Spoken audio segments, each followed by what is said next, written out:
It may not officially be summer yet, but man, it's heating up out there. And if you want to cool off with some homemade ice cream, it only takes 3 ingredients and your freezer.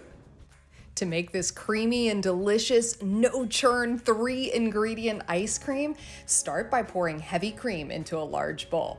Add in your sweetened condensed milk and either vanilla extract or vanilla bean paste. I used the vanilla bean paste because I wanted those little specks of vanilla beans in my ice cream.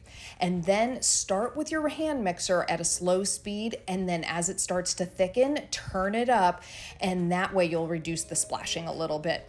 Once it gets to the soft peak stage, you'll just spoon it into a freezer-safe container that has a lid. Pop it in your freezer and let the freezer do the work. When it comes out, look at how creamy and scoopable this is. Looks amazing, doesn't it? So here it is, fresh out of the freezer, and it's melting fast, so I gotta be quick. This is 3-ingredient ice cream. And of course, it's great just as it is, or you can put your favorite toppings on it. You can get this recipe and many more at homewithshay.com. Shay Ryan, ABC Action News.